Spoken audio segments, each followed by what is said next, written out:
नमस्कार, यूएसएन के इस विशेष कार्यक्रम में आप सभी का स्वागत है। मैं हूं आपका होस्ट एनवी शर्मा। आप और हम सब जानते हैं कि भारत एक कृषि प्रधान देश है और करीब करीब 80% जनता डायरेक्टली या इनडायरेक्टली कृषि व्यवसाय से कहीं ना कहीं जुड़ी है।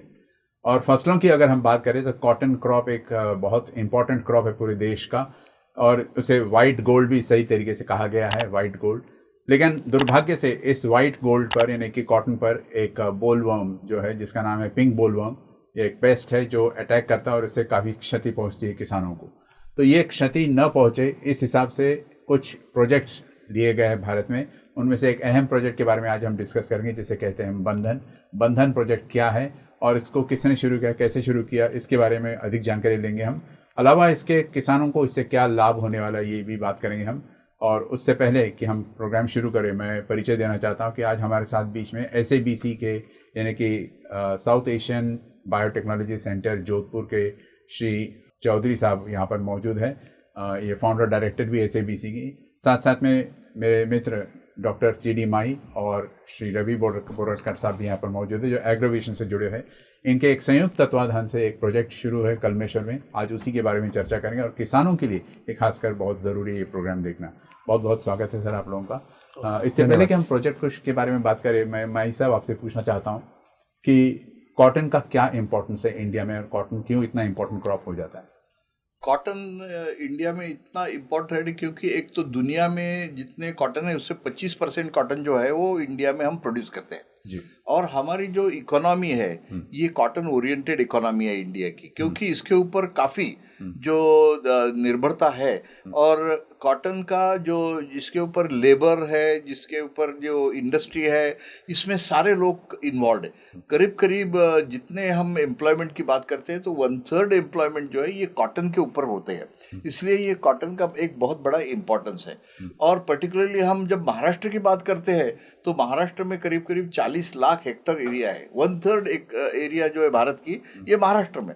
और महाराष्ट्र में विदर्भ और मराठवाड़ा देखेंगे तो आप ऑलमोस्ट दोनों मिलके 32 लाख हेक्टर एरिया हमारा इसमें आ जाता है। तो ये एक बहुत बड़ा इंपॉर्टेंट क्रॉप है हमारे लिए। इसलिए इसमें इसकी प्रोडक्टिविटी बढ़ाना, इसके माध्यम से हमारे फार्मर्स को भी बेनिफिट होना, हमारी इंडस्ट्री भी उसके माध्यम से बेनिफिट होना, इसके लिए हमारे सारे प्रयास जो है कॉटन के लिए चलते रहते हैं। भगीरथ चौधरी साहब, मैं आपसे अगर रूबरू हूँ और पूछूं आपसे कि ये जो आपने प्रोजेक्ट शुरू किया, इसके पीछे उद्देश्य क्या था जिसका नाम है बंधन? आपका बहुत बहुत धन्यवाद। दक्षिण एशिया जैव प्रौद्योगिकी केंद्र एग्रोविजन फाउंडेशन के साथ मिलके पिछले 3 सालों से विदर्भ में पर्टिकुलरली कपास के अंदर उसकी जो सस्टेनेबिलिटी है, उसकी जो ईल्ड है, उसको कैसे बढ़ाया जाए और बीटी कपास की वजह से जो किसानों को फ़ायदा हो रहा है वो कंटिन्यूसली फ़ायदा कैसे चले। इसके लिए हमने ये देखा कि पिछले 3 साल के अंदर जो गुलाबी बोंडली की बहुत भयंकर समस्या विदर्भ को देखने को मिल रही है। हमारे पिछले 3 साल का जो भी प्रोग्राम कार्यक्रम हमने चलाए वो किसानों को गुलाबी बोंडली के बारे में अवेयरनेस करवाने का प्रोग्राम था। लेकिन हमने ये देखा कि खाली अवेयरनेस से बोंडली की समस्या का समाधान नहीं हो सकता। समस्या दिन प्रतिदिन बढ़ती जा रही है। तो डॉक्टर माई के गाइडेंस में और दुनिया भर के बहुत सारे वैज्ञानिकों से बात करने के बाद हमें ऐसा लगा कि एक ऐसी नई तकनीक, तंत्र ज्ञान है जो अमेरिका में, इजराइल में, ब्राज़ील में जिसका उपयोग हो चुका है। उसके माध्यम से मतलब इसी पिंक बोलवर्म को लेकर तो उन्होंने गुलाबी बोंडली की जो समस्या थी उनका बहुत अच्छे से समाधान किया है। तो इसके लिए जो ये नया तंत्र ज्ञान हम जो आज विदर्भ में हमारे देश का सबसे बड़ा 300 एकड़ के ऊपर आज एक फील्ड एक्सपेरिमेंट किसानों के खेतों में इस खरीफ सीजन में चल रहा है। इस तंत्र ज्ञान में जिसका हमने प्रोजेक्ट बंधन के नाम से किसानों के साथ हम मिलकर कार्यक्रम कर रहे हैं। ये जो नई तकनीक है ये बेसिकली फेरोमोन टेक्नोलॉजी एक होती है। फेरोमोन क्या होते हैं? ये सीमियो केमिकल होते हैं, एक सब्सटेंसेस होते हैं जो मादा रिलीज करती है नर को अट्रैक्ट करने। तो हम लोग इस तकनीक के माध्यम से फेरोमोन को इस तरह से खेतों में लगा रहे हैं, ऐसी नई तकनीक का जो इजाद किया है जिसको खेतों में लगा रहे हैं, जिसे कि नर जो है वो मादा को ढूंढ नहीं पाएगा।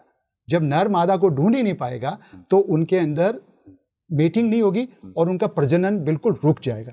जिससे क्या होगा, खेतों में जो पत्तियों के ऊपर पतंगे जो अंडे देते हैं उन अंडों की समस्या खत्म हो जाएगी और बोंडली का जो पॉपुलेशन है वो बिल्कुल कम हो जाएगा। तो congratulations to all of you sir. एक बहुत छोटी सी बात है, लेकिन एक इम्पॉर्टेंट बात यह है कि अगर इसके फिरोमोन्स को अगर आप केमिकल के थ्रू रिलीज करके उसको आने नहीं दोगे तो फिर ये अंडे का सवाल ही नहीं आता है। हाँ जी, हाँ जी। सो एक बहुत इंपॉर्टेंट बात मैं आपको ये बताना चाहता हूँ कि फेरोमोन एक नेचुरल केमिकल सब्सटेंस है जो मादा निकालती है नर को अट्रैक्ट करने के लिए। ये जो तकनीक है, किसान काफी टाइम से मॉनिटरिंग के लिए खेतों के अंदर फेरोमोन ट्रैप लगा रहा है। जो फेरो ट्रैप लगाएगा, ट्रैप के अंदर जब मौत जो आएंगे, मेल आएंगे, उसमें ट्रैप हो जाता है, उस फनल के अंदर आके ट्रैप हो जाएंगे।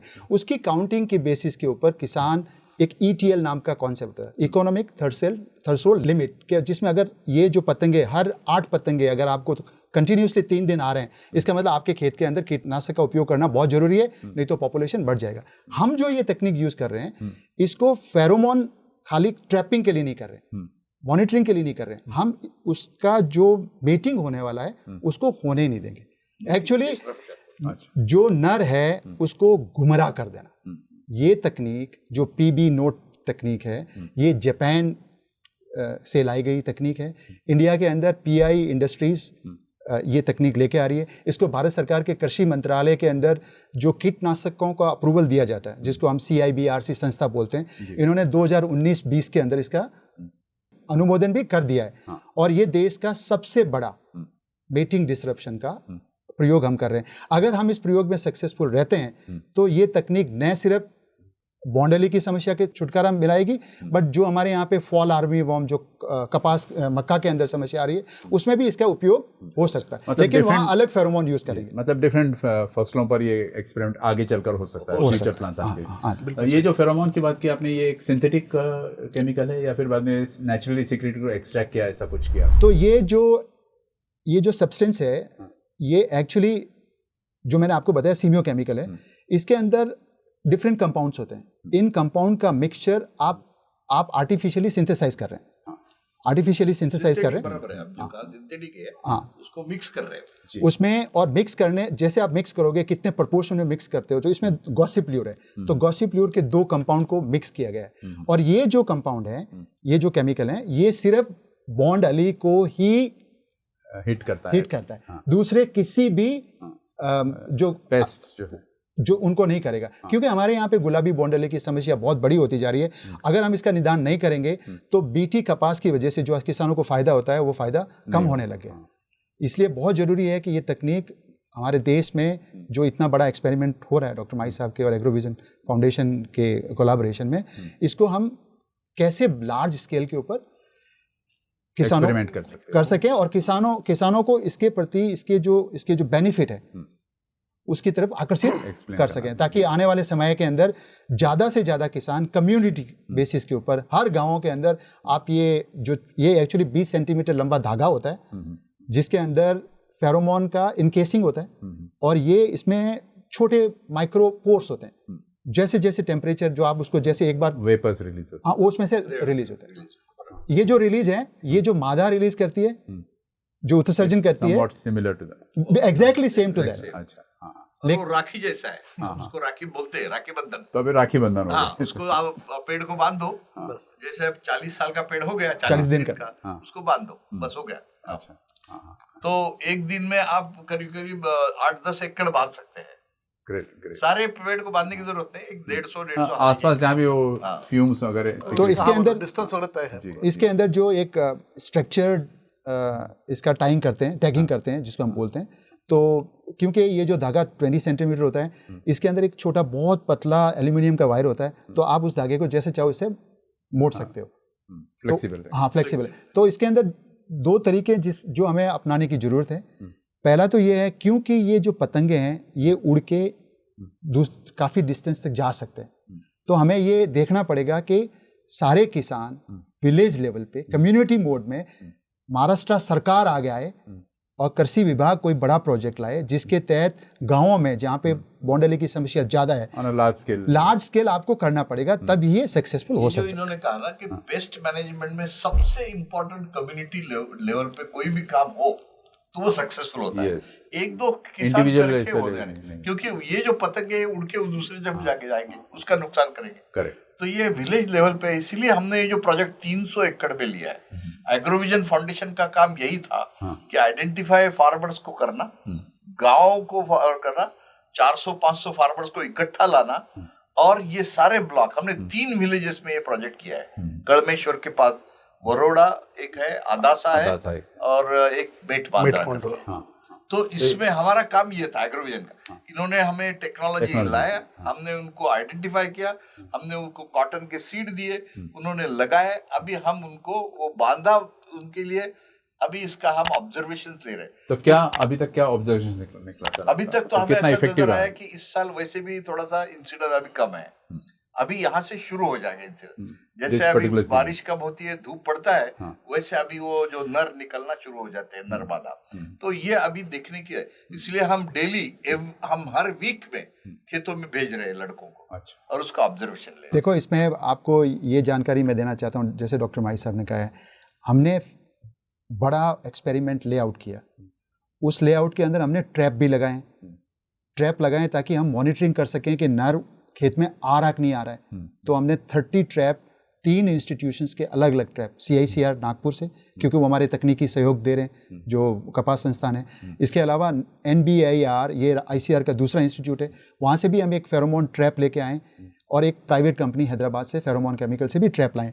इन ट्रैप के माध्यम से हम ये भी देख रहे हैं कि कौन से ट्रैप इन नर को ज़्यादा आकर्षित कर रहा है, ताकि उन ट्रैप की इफिकेसी को भी हम जान सके। लेकिन हमारा जो मेन मकसद है, ये जो धागा जो हम बांध रहे हैं, जिसको हम प्रोजेक्ट बंधन, मतलब रक्षा करना, पौधे की कोई डैमेज नहीं है, जैसे भाई बहन की रक्षा करते हैं रक्षी बंधन पे, उसी के नाम को हमने, बहुत बढ़िया, इसीलिए हमने बंधन नाम दिया है। हमने इस प्रोजेक्ट में 2 PhD एंटोमोलॉजिस्ट पूरी सीजन के अंदर यहाँ पे ऑब्जर्वेशन के लिए रखें।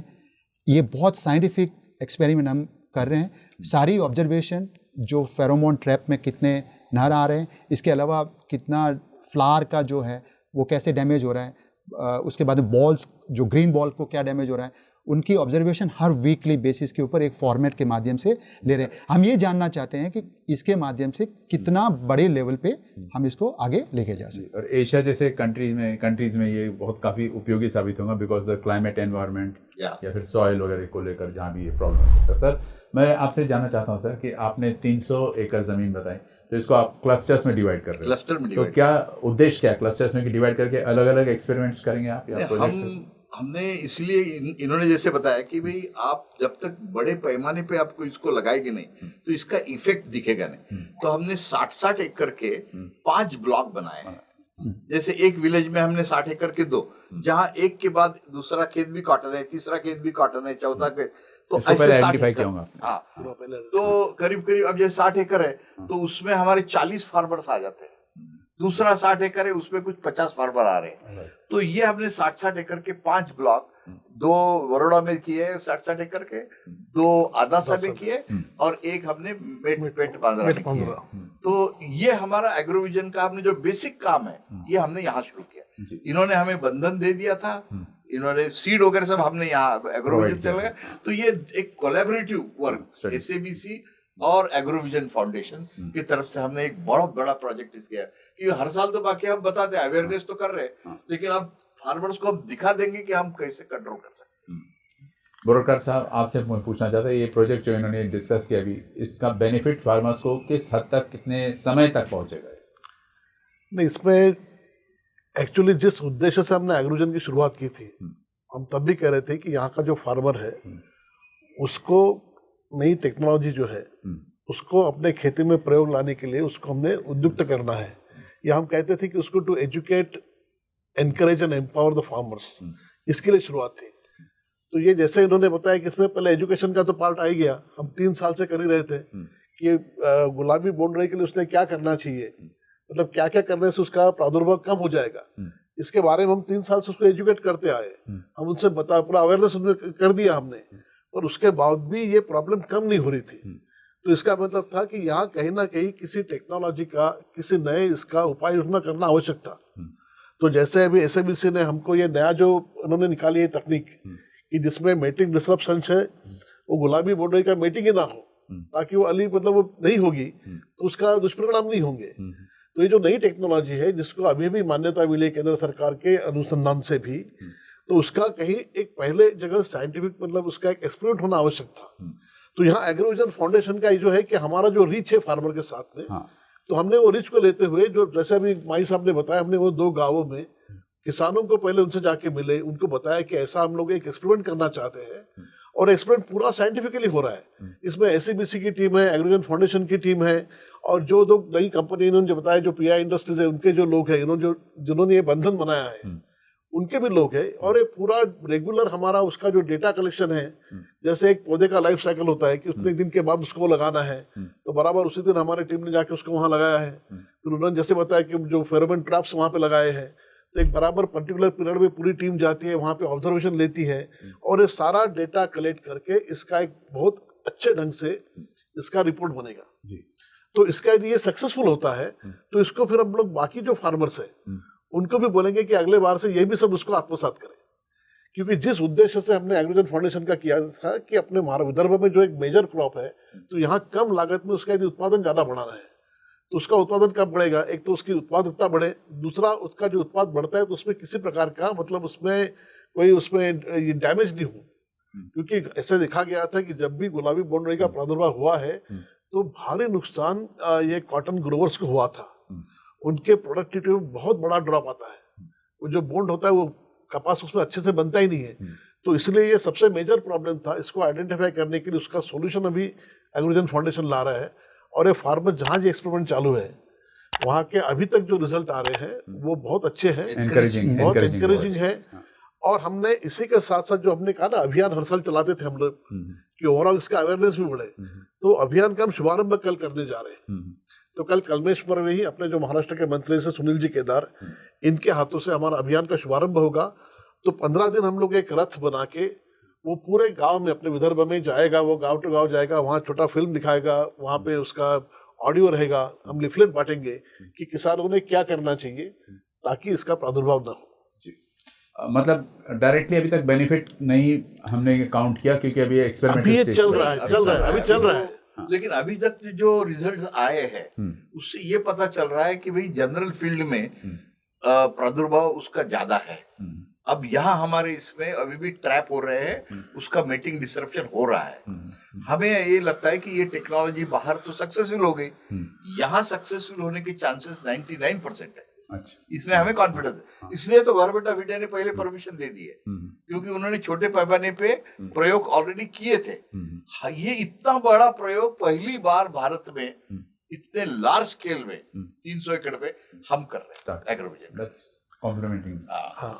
सर आपने कहा जैसे CIBRC का अप्रूवल है आपके पास, मिनिस्ट्री ऑफ एग्रीकल्चर का अप्रूवल है, तो क्या इसके आपने साइड इफेक्ट स्टडी किया था सर पहले कि apart from controlling the paste इंसान पर उसका क्या रिएक्शन हो सकता है? देखो, जो फेरोमोन टेक्नोलॉजी है, क्योंकि ये एक नेचुरल प्रोसेस है, तो कोई नई चीज़ को आप सिंथेसाइज नहीं कर रहे हैं। जो केमिकल मादा रिलीज करती है एग्जैक्टली सेम केमिकल को आप यूज़ कर रहे हैं। इसके जो मुख्य जो बहुत सारे प्रोटोकॉल्स होते हैं CIBRC के लिए, क्योंकि ये केमिकल कैटेगरी में आता है, कीटनाशक केमिकल कैटेगरी में आता है, तो भारत सरकार ने काफ़ी सालों तक इस पे जो प्रोटोकॉल फॉलो करने चाहिए, जितनी रिसर्च होनी चाहिए वो पूरी की है। और इसका किसी भी दूसरे इंसेक्ट्स पे, पेस्ट पे, बेनिफिशियल ऑर्गेनिजम्स के ऊपर, ह्यूमन पे, एनिमल पे, किसी भी तरह का फिश के ऊपर भी स्टडी किया। अच्छा। और परिणाम नहीं होता, क्योंकि इनका जो एक, जब हम दुष्प्रभाव की बात करते हैं तो एक LD50 करके पैरामीटर्स होता है, उनकी ऑब्जर्वेशन क्या होती है वो देखना पड़ता है। तो LD50? LD क्या है? लीथल डोज, जिसमें 50% टारगेटेड पेस्ट की डेथ हो जाए।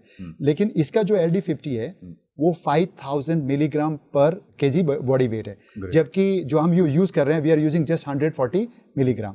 सो it is nowhere close, it has no, इसका कोई भी किसी भी प्रकार का कोई साइड इफेक्ट नहीं है। देखिए, एक बात मैं आपको और बताना चाहता हूँ, BT कपास को जब लाया गया था उसके ऊपर भी बहुत सारी स्टडी हुई, और BT कपास के जो संकर बीज आए, जिसमें राशि सीड, माइको, ये सब कंपनीज ने मिलकर ये जो टेक्नोलॉजी इंडिया में लेके आए थे। बहुत सारे और अंकुर सीड्स, बहुत सारी कंपनीज इन्वॉल्व थी। BT की वजह से पिंक बोलवर्म और जो हेलिकोवर्पा आर्मीजेरा, वो सब पूरे कंट्रोल हो गए थे। लेकिन क्योंकि किसान है, उनके जो कुछ क्राइटेरियाज थे, जैसे रिफ्यूज लगाना वगैरह, लगाया नहीं, तो PBW ने उसके अगेंस्ट कुछ रेजिस्टेंस हमें कुछ एरिया में मिल रहे हैं। अब इस रेजिस्टेंस को आप, क्योंकि सरकार नई तकनीक जो जेनेटिकली मॉडिफाइड है उसका अप्रूवल दे नहीं रही है, तो हमें ये इंश्योर करना होगा कि ऐसी नई तकनीक जो नेचुरल हो उसका उपयोग ज्यादा से ज्यादा। ऑर्गेनिक में भी चले। हाँ हाँ क्योंकि अभी ऑर्गेनिक की बात बहुत ज्यादा होती है, Right. कुछ लोग बोलते हैं ऑर्गेनिक फार्म, इसमें स्प्रे करने की जरूरत नहीं है ना आपको। कीटनाशक का उपयोग एकदम कम कर देगा। कीटनाशक का उपयोग एकदम आप कम कर रहे हैं उसको। और बाकी कहीं ह्यूमन इंटरफेरेंस नहीं होता है। पहले बार जो लगाएगा ग्लोव्स पहन के लगा दिया उसने एक बार, बस खत्म हो बस खत्म हो गया। उसको हाथ लगाना नहीं, कुछ नहीं करना है, कोई स्प्रे नहीं है। मतलब इसके शेल्फ लाइफ तो होंगे ना सर, ये जो केमिकल फेरोमोन का तो release करें। इसका जो 140 मिलीग्राम हर रोप के अंदर हाँ।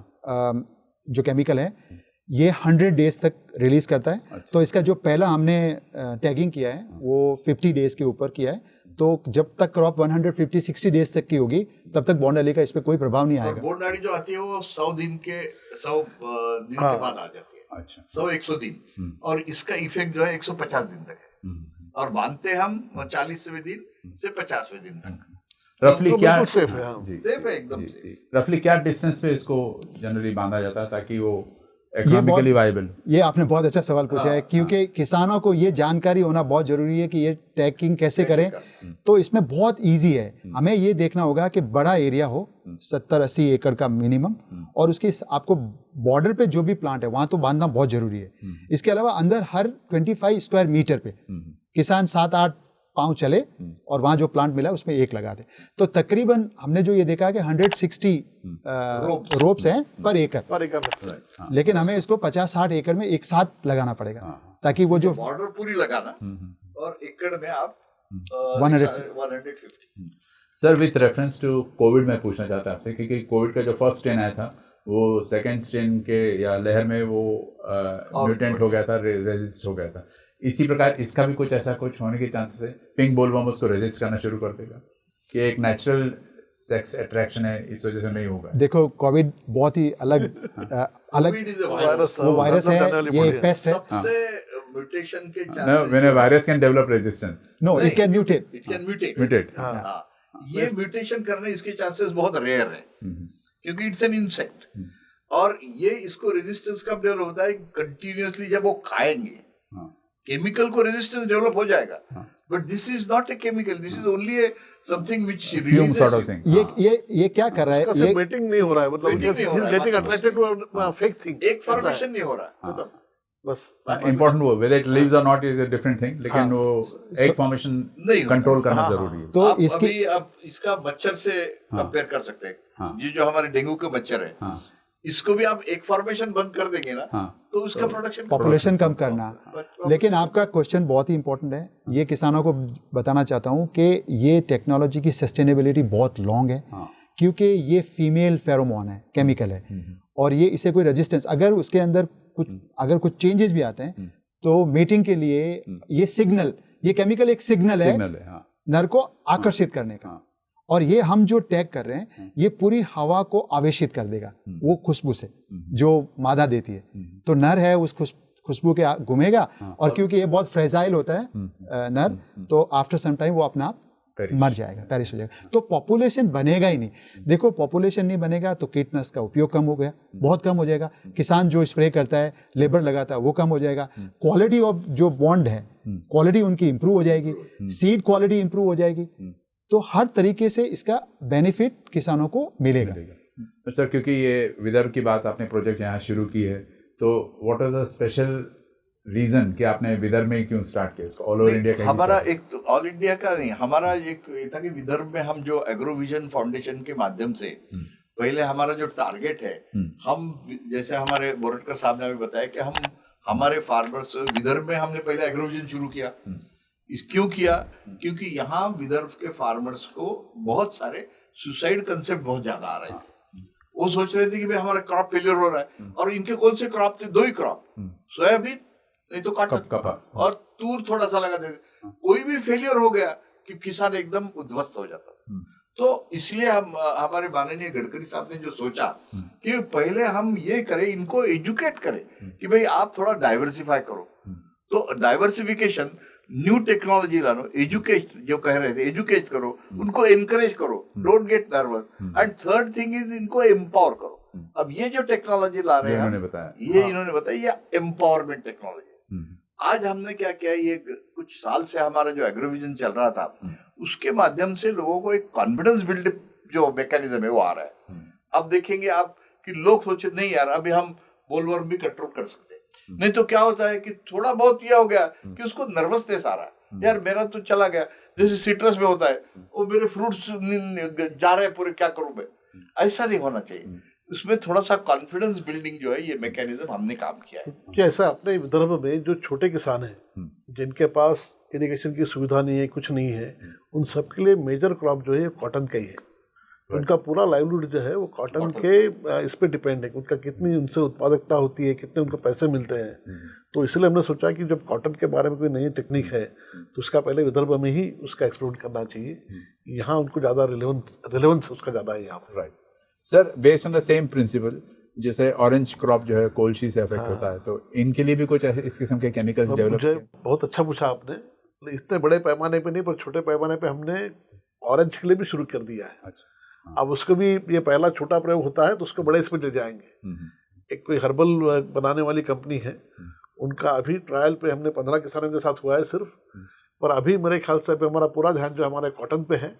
पर ऑरेंज की तरफ भी हमको मालूम है कि ऑरेंज भी यहाँ के लिए बहुत इंपॉर्टेंट है और उसके लिए भी हम कर रहे हैं। मतलब एक का छोटा ट्रायल अभी चालू है, ये काटोल के आसपास ही चालू है उसका, क्योंकि वही मेजर बेल्ट है। एक ईशा एग्रो करके कंपनी है, उनके साथ उन्होंने बनाया है, वो चालू है, छोटा ट्रायल चालू, छोटे से ये भी हो जाता है तो फिर हम उसको बड़े पैमाने पे लेंगे। क्रॉप में कुछ ना कुछ एक मेजर प्रॉब्लम है, तो पहले तो उसको टैकल करना पड़ेगा कि उसकी इंटेंसिटी आप कैसे कम करेंगे। जैसे अभी कॉटन में वो बाकी तो हम कंट्रोल कर सकते पेस्ट, ये कंट्रोल करना मुश्किल हो रहा था ना, तो इसको टारगेट करें। इसमें जैसे सिट्रस में है, ये जो अभी वो आ रहा है कोळशिया, ये प्रॉब्लम फल का नीचे आ जाते हैं ना, तो ये तो आप ये तो कंटिन्यूस प्रोसेस है ना, बायोलॉजिकल है, ये तो आता रहे। तो इसको हम टैकल करने के लिए और फार्मर्स को कॉन्फिडेंस देने के लिए ये जो अवेयरनेस कैंपेन करते हैं, ये करते, मुझे लगता है कि एग्रोविजन फाउंडेशन का एक अभी हमारा जो यश मानते हैं हम कि भाई ये जो अब लोगों में जो कॉन्फिडेंस आ रहा है ना, उसको हम बोलते हैं कि हमारा यश है। क्योंकि हम हर एक का उत्पादन तो हम बढ़ेगी नहीं, ये हम नहीं जानते, लेकिन उसको कॉन्फिडेंस आना चाहिए कि नहीं कंट्रोल हो कंट्रोल। हाँ, मतलब उसका कॉन्फिडेंस आना चाहिए, कुछ नया करने की उसकी इच्छा होनी चाहिए और उसने अच्छे डेडिकेशन से अपने आप को मतलब इम्प्रूव करने की कोशिश करेगा तो 100% ऑटोमेटिकली एनकरेज होगा। एनकरेज होगा तो मिलना ही, एम्पावर हो जाएगा वो। यदि वो एनकरेज हो जाता है कुछ अच्छा करने के लिए तो एम्पावर हो जाएगा वो। ऐसा है सर। सबसे इम्पोर्टेंट थिंग है कि आप तीनों ने जो कहा कि एक हार्मलेस टेक्नोलॉजी है, मतलब इसमें क्षति कुछ नहीं पहुंच रही किसी इंसान को, किसी क्रॉप को। कब तक आप ये एक्सपेक्ट करते हो रिजल्ट सर? कॉटन फसल का जो सीजन है शॉर्ट रहता है। हमारा अभी जो है ये ऑब्जर्वेशन तो शुरू है, लेकिन हमारे प्रिलिमिनरी रिजल्ट जो है अभी अक्टूबर एंड नवंबर में हमें आना शुरू हो जाएंगे और हमें ये पता चलेगा कि इसमें कितना इफेक्टिविटी हम ला सकते हैं। हमने कंट्रोल प्लॉट भी रखे ना कि जहां बंधन लगाया नहीं उससे हम कंपेयर कर रहे हैं ना, और हमें पता चलेगा कि ये इसकी इफेक्टिविटी। तो मुझे लगता है कि अक्टूबर से हमारे रिजल्ट्स आना शुरू हो जाएंगे। हम आपके माध्यम से फिर आएंगे और आपको डेटा भी बताएंगे कि इसका कितना इफेक्ट हो रहा है। प्रैक्टिकल बात है। प्रैक्टिकल बात, क्योंकि एक्चुअल कंपैरिजन तो जब होगी जब इसका एक पूरा मतलब प्रोडक्ट का लाइफ साइकिल पूरा हो जाएगा, मतलब पूरा जो कॉटन का यील्ड पूरा आ जाएगा, ये जैसे ये 300 तभी हमारे ऑब्जर्वेशन पूरे हो जाएंगे एकड़ जो है उसका कंपैरिजन कि जो कंट्रोल्ड है वहाँ कितना उत्पादन हुआ, जो हमने नहीं किया था वहाँ कितना हुआ, उसका जब कंपेयर करेंगे तो पता चलेगा कितना डेटा तैयार। 300 एकड़ पे यूनिवर्सिटी में क्या रहता है, छोटे छोटे प्लॉट रहते हैं, 2 एकड़ का, 1 एकड़, ये 300 एकड़ का हम जो फार्मर्स का पार्टिसिपेशन से कर रहे हैं डेटा। हाँ, और इसका कुछ सर ने बहुत अच्छा बताया कि इसका मुख्य जो है ना कारण ये है कि इसमें फार्मर्स का इन्वॉल्वमेंट है। मतलब कोई स्टूडेंट, कोई सिर्फ प्रोफेसर अपना एक्सपेरिमेंट कर रहे हैं 1 एकड़ में, ऐसा नहीं है। तो थ्योरेटिकल बेस नहीं है, प्रैक्टिकल जो बेस। एक्चुअली प्रैक्टिसिंग फार्मर्स है, एक्चुअली प्रैक्टिसिंग फार्मर जो है, जो ट्रेडिशनल कपास की खेती करते आ रहे हैं, वो इसमें इन्वॉल्व है। देखो, जो पूरा कार्यक्रम है वो एग्रोविजन के साथ मिलके पहले गाँव की पंचायत में मीटिंग्स की, ग्राम पंचायत से सब कुछ शुरुआत की है। किसानों को बुलाया, उनकी पूरी भागीदारी रही, उनको पहले बताया गया कि हम क्या करना चाहते हैं। उनको लगा बहुत ही एक्साइटिंग चीज है और उनसे लिख के लिया क्योंकि इसमें पार्टिसिपेट करेंगे। वो बोले हाँ लिख के देंगे हम, ताकि ऐसा ना कॉन्फिडेंस आना चाहिए उनको कि मतलब एवरीथिंग वाज ऑन पेपर। ये समर से शुरू किया है। कॉटन लगाने के पहले 1 महीना पहले हम जाते रहे वहाँ, हाँ, मतलब वो ग्राउंड मीटिंग लेते रहे। Ground In spite of preparation से COVID, लेके हम इन्वॉल्व है, हमें ग्राउंड वो प्रिपरेशन distance से लेके, रखना, हाँ। ये करना, फार्मर्स को इकट्ठा नहीं बुलाते थे, 50-50 अलग अलग फार्मर बुलाते थे, और ये उनको हमने कन्विंस किया कि ये टेक्नोलॉजी है। उनको ये पता है कि भाई हम हर साल हमारा नुकसान तो हो ही रहा है। वो बोले साहब बिल्कुल हम 100%। आपके चैनल के माध्यम से जैसे डॉक्टर माई साहब बता रहे हैं, रवि जी बता रहे हैं, मैं राज्य सरकार को और भारत सरकार के कृषि विभाग को, उनके मंत्रियों को, पवार साहब को पर्टिकुलरली, या आपके महाराष्ट्र के अंदर, क्योंकि कपास महाराष्ट्र के रीढ़ की हड्डी है, तो मैं इनसे निवेदन करूंगा कि कृषि विभाग के जो आयुक्त हैं या जो वैज्ञानिक कम्युनिटी के जो मेन लोग हैं वो आए फील्ड में, जब गुलाबी बॉन्ड की समस्या दूसरे जिलों में बढ़े तब आके देखें और हमें भी मार्गदर्शन दें, और इसमें क्या हम नया कर सकते हैं, इससे कितना बेनिफिट हो रहा है, और इस तकनीक को कितने लार्जर स्केल के ऊपर कीटनाशक के उपयोग को कम करने के लिए करके और आगे लेके जाया जा सकता है, जिससे कि यहाँ के जो किसान हैं, जो उनको हर साल 1 एकड़ के अंदर जो एक 10,000, 8,000, 10,000 रुपये पर एकड़ उनका पेस्टिसाइड का स्प्रे जो हो रहा है, जो बढ़ रहा है, 5, 6, 7 पेस्टिसाइड स्प्रे होने लग गए, उसको उनसे निजात मिले और क्लीन एग्रीकल्चर हो, अच्छी क्वालिटी का कपास हो, जिससे कि किसान को अच्छे भाव मिले। हमारा जो बुनियादी इसके पीछे जो मेन मकसद है वो किसान की आय को, उसके उत्पाद की क्वालिटी को कैसे बढ़ाना। तो मैं आपके चैनल के माध्यम से कृषि विभाग के सारे लोगों से निवेदन करूंगा कि आए, विजिट करें और खुद अपनी आंखों से देखें, क्योंकि हम भी चाहते हैं कि ज़्यादा से ज़्यादा लोग इस प्रोग्राम में जुड़े। और ये जो पीबी नोड टेक्नोलॉजी है इसका, क्योंकि जब तक कम्युनिटी पार्टिसिपेशन, सरकार का एंगेजमेंट नहीं होगा तो इसको आगे लेके जाना बहुत मुश्किल है। आपने जैसे कहा community participation is very very important, साथ साथ में अगर ब्यूरोक्रेसी भी इसमें शामिल हो जाए तो it will be an added advantage. नहीं, वैसे हमारे इसमें अभी भी ये प्रोजेक्ट में भी जैसे यहाँ कॉटन रिसर्च इंस्टीट्यूट है, उनको साथ में है, वो भी हमारे साथ है, मतलब अनुसंधान करने वाले भी साथ में है, पीडीकेवी के लोग भी हमारे साथ में हैं, तो सब मिलके प्रयोग अच्छा हो रहा है। और मतलब ठीक है, बाकी लोग भी जैसे उन्होंने कहा, जो लोग और पॉलिसी मेकर्स है वो भी आना चाहिए, उन्होंने भी देखना चाहिए। राइट। और कर का कार्यक्रम जो हो रहा है वो उसी दिशा में है। सुनील केदार जी जो आ रहे हैं ताकि वो पॉपुलैरिटी उसको और बढ़े। तो वी एक्सपेक्ट सर कि अक्टूबर तक आप एक अच्छे पॉजिटिव रिजल्ट्स लेके आए और बाद में जनता में फैलाए। एक मैसेज चलते थे, आपका क्या रहेगा सर? इन्होंने तो बहुत सुंदर मैसेज दिया। नहीं, हम भी यही चाहते हैं कि हमारे जो किसान की आय दुगनी जो करनी है, ये हमारा एक मानस है पंतप्रधान जी का। उस मानस के माध्यम से हमें सरकार हो या हमारे फार्मर्स हो या जो हमारे साइंटिस्ट है, जो बड़े बड़े इंस्टीट्यूट है, इनको एक काम करना जरूरी है कि किसान का जो लागत है वो कैसे कम किया जाए, लागत कम हो और फिर दुगत ये जो उनके प्रोडक्शन डबल हो, ये हमारा सोच है। और इस दिशा से अभी हमें काम करना पड़ेगा। और ये जो हम टेक्नोलॉजी लाए वो उसका एक हम सोचते हैं कि रीड की हमारा एक मेन हमारा उसमें आइटम है। तो सर आपको मैसेज तो नहीं पूछूंगा मैं, क्योंकि इन दोनों ने अच्छे मैसेज दिए। आपके फ्यूचर एम्स के बारे में बताइए। तो मैं ये यहाँ ये बताना चाहूँगा कि एग्रोविजन की शुरुआत जिस उद्देश्य से हुई थी, मतलब माननीय नितिन जी गडकरी ने बोला था कि यहाँ के किसानों को, जैसे मैंने शुरू में भी कहा, एजुकेट, एनकरेज और एम्पावर करना है या नए तकनीक के बारे में बताना है। तो ऐसे कुछ अच्छे एग्जाम्पल हमने किए हैं, जैसे डेयरी में एनडीडीबी के आने के बाद जो डेयरी फार्मर्स हैं उनके लिए काफ़ी अच्छा एक वातावरण यहाँ बना है। गन्ना जो पहले विदर्भ में होता नहीं था, 20 कारखाने बन लग के फेल हो चुके थे। सही बात। पर जब यहाँ नितिन जी ने गन्ने का कारखाना, मतलब चीनी मिल लगाई, और हम लोग अभी गन्ने के बारे में यहाँ लोगों किसानों को मतलब बताना शुरू कर दिया एग्रोविजन के माध्यम से, तो आज पश्चिम महाराष्ट्र के बराबर यहाँ गन्ना की उत्पादकता अपने यहाँ पे है। 100 टन एकड़ में लेने वाले किसान भी है। और वैसे ही जो यहाँ के इम्पोर्टेंट क्रॉप्स है, जैसे आपने कहा कि संतरा है, कॉटन है, इसके बारे में भी हमारे प्रयास चालू है। और अभी एग्रोविजन के माध्यम से हम चाहेंगे कि हर क्षेत्र में, मतलब हॉर्टिकल्चर हो, फ्लोरिकल्चर हो, या कुछ नया यहाँ पे डाइवर्सिफिकेशन के बारे में काफ़ी काम कर रहे हैं वो। अभी जैसे बायोमास के बारे में है कि बायोमास से कुछ और मतलब एनर्जी बनाए, अल्टरनेट फ्यूल के बारे में, इथेनॉल के बारे में ज़्यादा काम हो रहा है।